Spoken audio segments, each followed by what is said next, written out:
Oh, and that is incomplete. Zone coverage there, and they were playing deep. That makes it obviously a little bit harder to run by guys. And that time, there was not much of a window to get the ball in there, and it winds up incomplete. Touchdown, Dolphins. Jody Fortson, 28 yards. And the Dolphins are off to a 13-0 first quarter lead. And nowadays in NFL football, you have to account for all the receivers, sure, but the tight end's such a weapon, and they prove it right there. Oh, without a doubt. And we're seeing now the golden age of tight ends catching the football. I go back to Kellen Winslow. To me, he was a prototype of what we're seeing today. We're seeing it each and every week now. Sanders on for the extra point.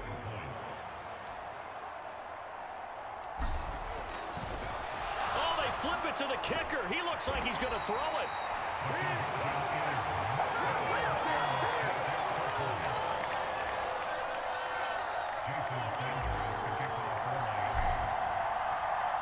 Now after the touchdown, ready to kick it away is Sanders. And he wisely just take a knee here. This ball will come out to the 30-yard line. Now the Colts offense gets ready to head back on the field. They're still in search of an initial first down as they come up here 1st and 10. Here's a pass swung out left to his running back. And he gets this up to the 34 out of bounds there. Maybe a good spot to take a shot. Here's 2nd and a yard from the 34. Up the middle, here's Taylor. And they bring him to the ground just shy of midfield. That one for Indianapolis, resulting in 15 yards and a fresh set of downs. Back-to-back good plays have them on the move on first down. They'll run the toss here with Taylor. And he'll be out of bounds just shy of the 40. 10 more there and another first down. When you're down early, how do you get back in the game, maybe establish the run? I think they're trying to do that. Now I'm with you on that one, and what I like about the message is that there's no panic from the head coach. He's already told his offensive coordinator, let's run the football, let's get things settled down a little bit and find our way back into this game. This offense finding its legs now. Here's another 1st and 10. Running straight ahead, Taylor. And he'll take this one down to about the 40.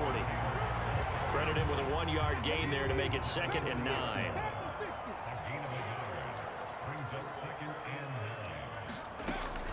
They run once more with Taylor. They're able to push forward for about 4 down to the 37. Typically, we think it's the strong safeties that are better tacklers, especially closer to the line of scrimmage amidst traffic. But in this case, how about the free safety coming up and making the big-time play? This pass left side to Downs. It'll wind up being stopped for no gain, and it'll lead to a 4th down.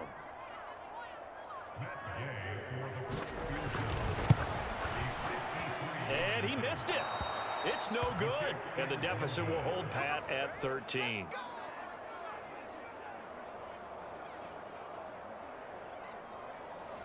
Everything looked good. Good snap, good hold. Sometimes, though, the ball just doesn't want to go where you want it. And this one winds up no good. First down Miami as they get set to start the drive.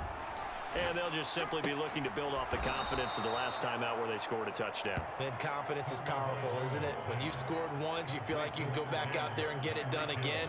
Doesn't matter what the defense throws at them. They feel like they're in a groove right now, and they want to get out there and show it. Yeah, hoping to stay in that groove here this go-around. Toward the center of the field, but it's incomplete. You're down 2 touchdowns. You just know defensively you absolutely have to come up with a big play. That nearly was one right there. Looked over at the sideline immediately after the drop and just saw the dejection. They felt it. They thought he had it. Unfortunately, couldn't come up with it. And he goes down, but not before getting this inside the 25. They give him 27 yards on the 3rd down conversion. With the kind of game he's had so far, you had to know that on 3rd down, that they would be looking his way, and they did, for big yardage and a first down.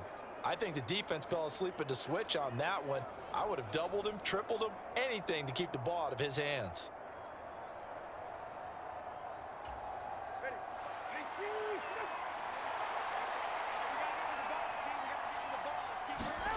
Here's Tagovailoa on 1st and 10.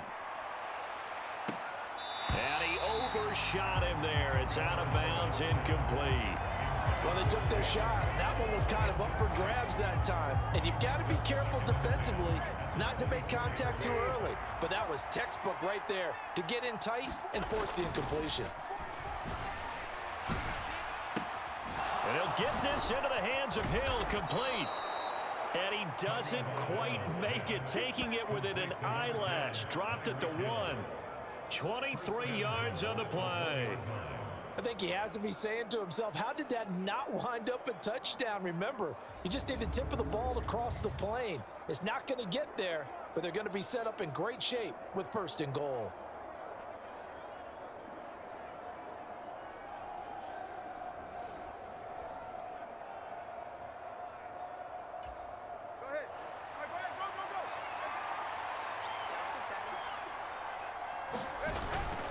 Mostert is into the end zone. Touchdown, Miami.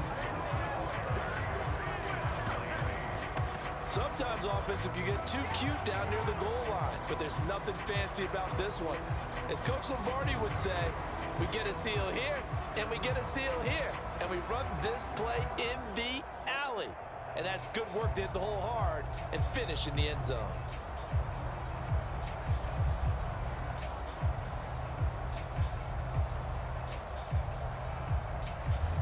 Sanders now to add the extra point.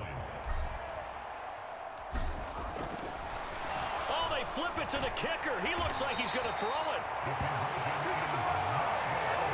Well, I have to admit, I'm scratching my head a little bit here trying to make sense of what I just saw. Number one, huge lead. Just kick the extra point and be done with it. Number two, if you are going to go for 2, just line up and go for it from the 2-yard line. Why make it so difficult? That's a long way to go to try and pick up some points. And the Colts coming out now. And the last time that they were on the field, a little demoralizing. Missed field goal. You know, always feel like you want to get it in the end zone, but then, oh, well, at least we're going to get 3. Didn't go through the goalpost, so. It does test the mental processes of a team, though, doesn't it? Because when you miss a field goal, it's amazing how fast they want to turn on the guy kicking the ball. But you need to keep his confidence up, because how many times have we seen games where it comes down to the stretch? And guess what? You need that guy to make the big kick for your team to move on or to win a game. Make sure you keep him happy. Make sure you keep him comfortable. I'm sure you... And now off to the races, down the right side. And they've got it well across midfield, down to the 40 before it's all said and done. It's a gain of 34. And we've hit the 2-minute mark in this first half of action.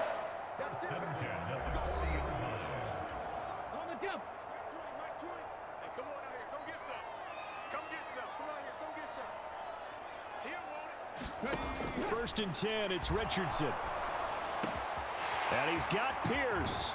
And they're going to be set up down around the 15-yard line. Back-to-back receptions for him, and it's another first down. And a nice job by the two of them to not only connect on the pitch and the catch, but to carry over their practice work to the game field. They saw the adjustment by the defense, made an adjustment themselves, and picked up the first down. A bit of a jump there, CD. He breaks the line, and that'll be 5 yards. And you've got to stay more disciplined than that, Brandon. That's just a free gift to the offense. Here's Richardson to throw. To the end zone, but it's incomplete. I'm really liking what I'm seeing from this defense, because their coverage has been playing at a shutdown level so far. Even backed up late, they're forcing incompletions and fighting to keep them out of the end zone.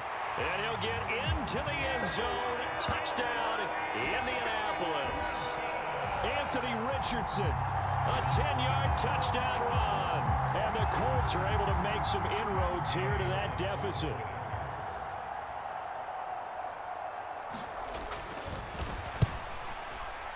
Extra point by Gain is up and good. And they're able to cut this deficit down to 12. Sanchez now, he'll kick it away following the touchdown.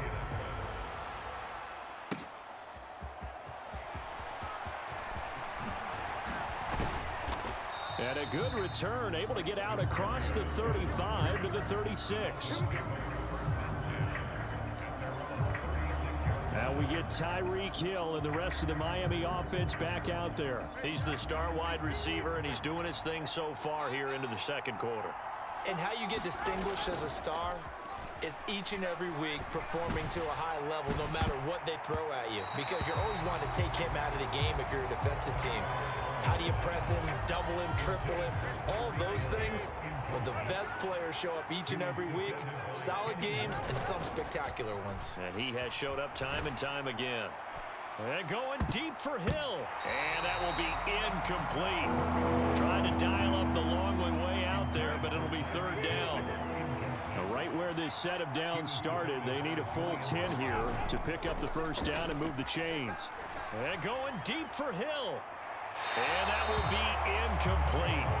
Well, they weren't scared to let it fly, but it falls to the ground and brings up fourth down.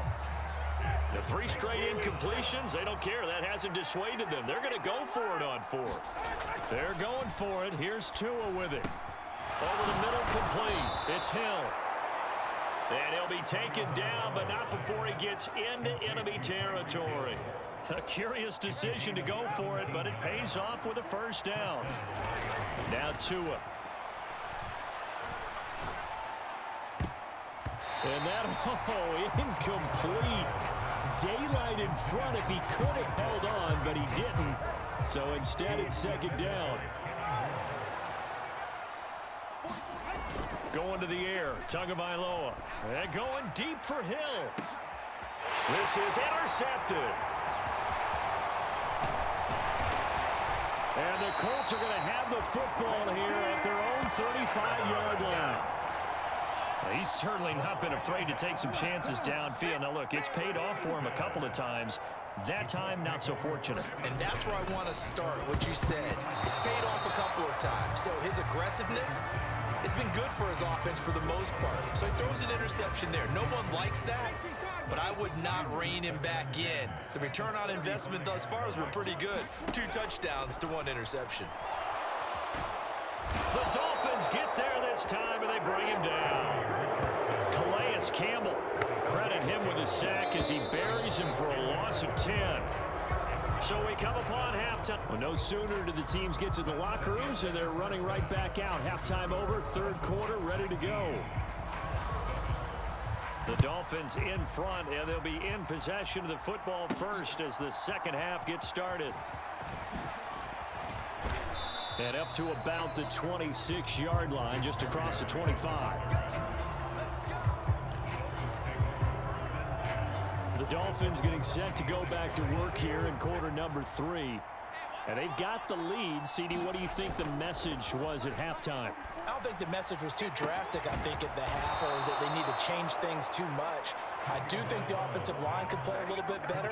I think they'll try and help them out more. They'll probably keep a tight end in a few more times and maybe add a running back to the formation and pick up those pass rushers, because they probably allowed a few too many sacks for comfort in the first half.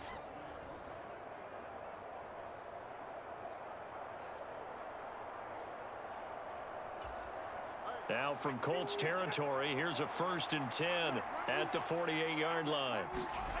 Tua going to throw. Right back to Jalen Waddle for another catch. And he's corralled, but not before getting it inside the 35.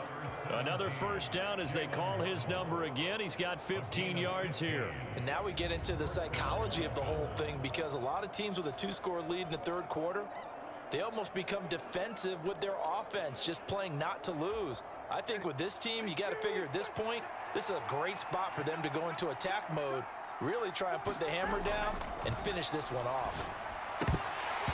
Throwing on first down, but this one winds up to be incomplete. Have to give some credit to the defender on that when he read all of his keys perfectly and got a great break on the ball and able to force that incompletion.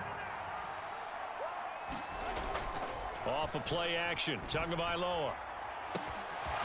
Finds Hill on the crossing route, complete. Touchdown! Tyreek Hill, his second touchdown of the afternoon. And the Dolphins are able to widen their advantage. In order to lead in a game, you're going to get plenty of contributors, but that's his second touchdown catch of this game. He's one of the key guys in this one.